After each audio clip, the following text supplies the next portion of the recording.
ಓಂ ಸರ್ವವ್ಯಾಪ್ತ ಗುಣಾತೀತ ನಿರ್ವೀಕರ ನಿರಂಜನ ಪೂರ್ಣಬೋಧೋಚಿದಾನಂದ ತಸ್ಮೈ ಶ್ರೀ ಗುರವೇ ನಮಃ. ಓಂ ಬ್ರಹ್ಮ ಬ್ರಹ್ಮಸ್ಪತಯೇ ನಮಃ ರಹ ಓಂ. ಸಮಸ್ತ ತುಳಸಿ ಬಂಧುಗಳಿಗೆ ಶಿವಸ್ವಾಮಿ ಗುರುಜಿಯ ಅನಂತಾನಂತ ನಮಸ್ಕಾರಗಳು. ಧನುರಾಶಿ ಧನುರ್ಲಗ್ನ ಗುರುಗೋಚಾರ ಫಲ ಹೀಗಿರುತ್ತೆ. ಭಾಳ ವಿಶೇಷವಾಗಿರ್ತಕ್ಕಂಥ ಸಂಚಿಕೆ. ಮಿಥುನ ರಾಶಿಯಲ್ಲಿರ್ತಕ್ಕಂಥ ಗುರು ಜೂನ್ 2ಕ್ಕೆ ಉಚ್ಚನಾಗಿ ಅಷ್ಟಮ ಸ್ಥಾನ ಕಟಕ ರಾಶಿಗೆ ಪ್ರವೇಶವನ್ನು ಮಾಡುತ್ತೆ. ಈ ಪ್ರವೇಶವನ್ನು ಮಾಡೋದ್ರಿಂದ ಧನುರಾಶಿ ಧನುರ್ಲಗ್ನಕ್ಕೆ ಗುರು ಯಾವ ಫಲಗಳನ್ನು ನಿರ್ಣಯ ಮಾಡುತ್ತೆ? ಅಷ್ಟದ್ರವ್ಯ ಪ್ರಾಪ್ತಿಯಾಗುತ್ತಾ, ಇದ್ದಕ್ಕಿದ್ದಾಗೆ ಧನಾಗಮ ಬರುತ್ತಾ, 12 ಮನೆ ಬರ್ತಕ್ಕಂಥ ಸಾಧ್ಯತೆ ಇರುತ್ತಾ? ಗುರು 1 ಮತ್ತು ಚತುರ್ಥಾಧಿಪತಿ ಅಷ್ಟಮ ಸ್ಥಾನಕ್ಕೆ ಉಚ್ಚನಾಗ್ತಾನೆ.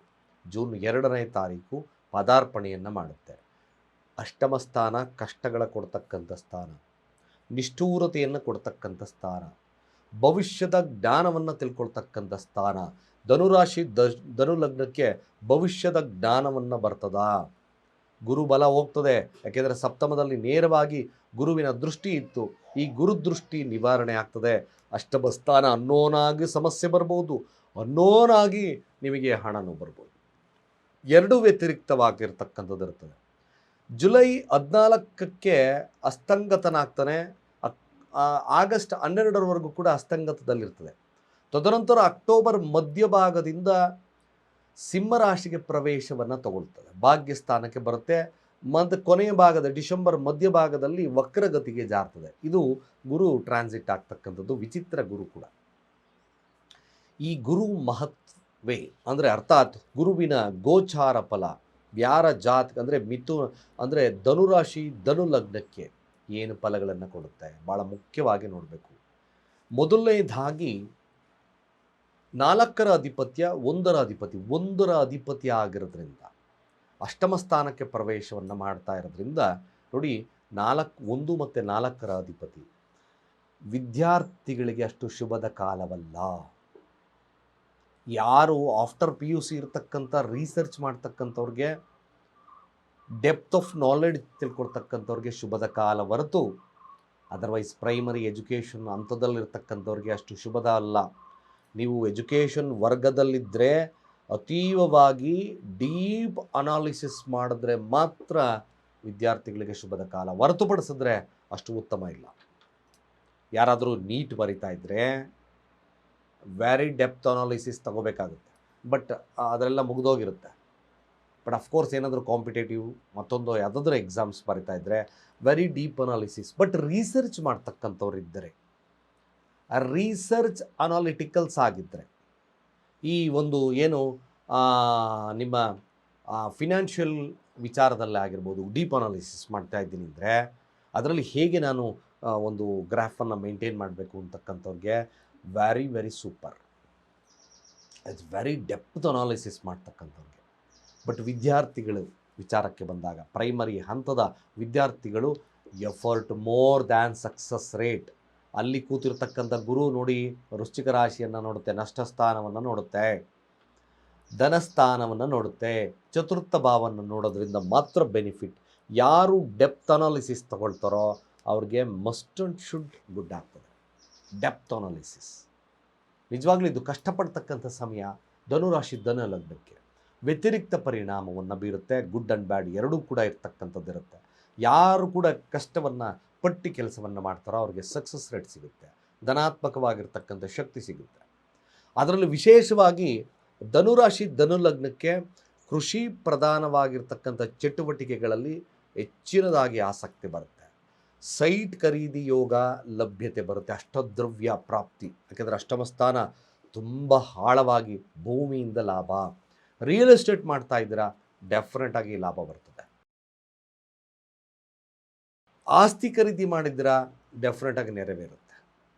ಇದೊಂದು ವಿಶೇಷವಾಗಿ. ಬಟ್ ಹಂಗೆ ಕಷ್ಟನೂ ಇರುತ್ತೆ, ನಷ್ಟನೂ ಇರುತ್ತೆ, ನೋಡ್ಕೋಬೇಕು.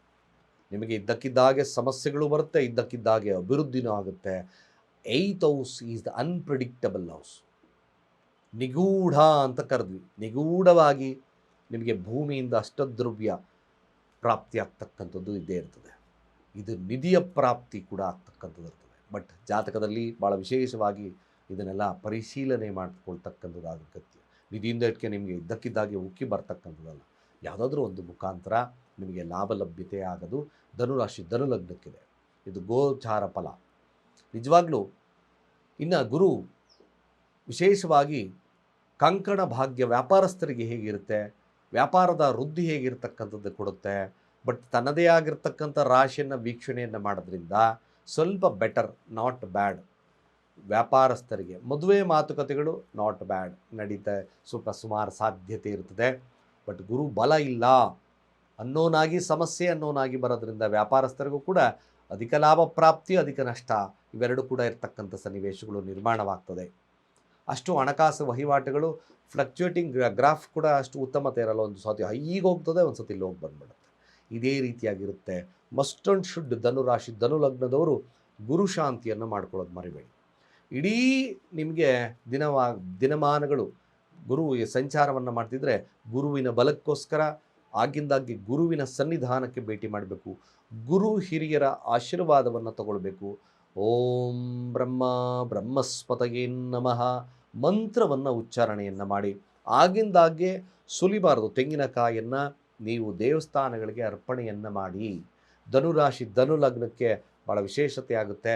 ಆಗಿಂದಾಗ್ಗೆ ಗುರು ಸನ್ನಿಧಾನ ಗುರುತತ್ವ ಇರ್ತಕ್ಕಂಥ ದೇವಸ್ಥಾನದಲ್ಲಿ ನೀವು ವಿಶೇಷವಾಗಿ ಚಂದನದ ಅಭಿಷೇಕವನ್ನು ಮಾಡಿಸಿ, ಸಂಕಲ್ಪ ಸಹಿತವಾಗಿ ಚಂದನದ ಅಭಿಷೇಕಗಳು ಗುರುವಾರ ದಿನ ಹಳದಿ ಸ್ವೀಟ್ಸನ್ನು ಅಲ್ಲಿ ಹಂಚ್ತಕ್ಕಂಥ ಕೆಲಸವನ್ನು ಮಾಡಬೇಕು. ಹಾಗೆ ಕಡಲೆಕಾಳಿನ ಫಲಹಾರವನ್ನು ಹಂಚಬೇಕು. ವೃದ್ಧಾಶ್ರಮಗಳಿಗೆ ಆಗಿಂದಾಗೆ ದಾನವನ್ನು ಮಾಡ್ತಕ್ಕಂಥ ಕೆಲಸವನ್ನು ಮಾಡಬೇಕು. ಇದರಿಂದ ಸ್ವಲ್ಪ ಸಾಂತ್ವನ ಸಿಗ್ತಕ್ಕಂಥದ್ದು ಈ ಧನುರಾಶಿ ಧನುಲಗ್ನಕ್ಕಿದೆ.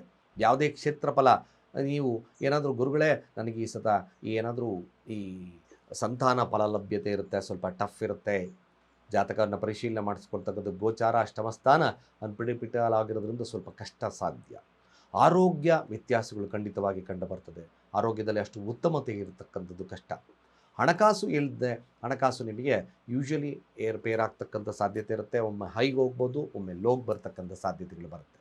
ಬಟ್ ಎಚ್ಚರಿಕೆಯ ಕಾಲ, ಸ್ವಲ್ಪ ಎಚ್ಚರದಿಂದ ಇರತಕ್ಕಂಥದ್ದು. ಗುರು ಬಲ ಇಲ್ಲದ ಕಾರಣ ಸ್ವಲ್ಪ ಯಾವುದೇ ಒಂದು ಅತಿರೇಕಕ್ಕೆ ಹೋಗೋದು ಬೇಡ. ಸಮಾಧಾನದ ವಾತಾವರಣವಿದ್ದರೆ ಮಾತ್ರ ನಿಮಗೆ ಮುಂದಿನ ದಿನಮಾನಗಳು ಭಾಗ್ಯಕ್ಕೆ ಬರೋದ್ರಿಂದ ಭಾಗ್ಯೋದಯದ ಕಾಲವಾಗುತ್ತೆ. ಆರೋಗ್ಯದಲ್ಲಿ ಎಚ್ಚರಿಕೆ ಇರಿ. ಯಾವುದೇ ಒಂದು ವಿಚಾರಗಳಲ್ಲಿ ಮಧ್ಯಸ್ಥಿಕೆಯನ್ನು ವಹಿಸ್ಕೊಳ್ಳಿ.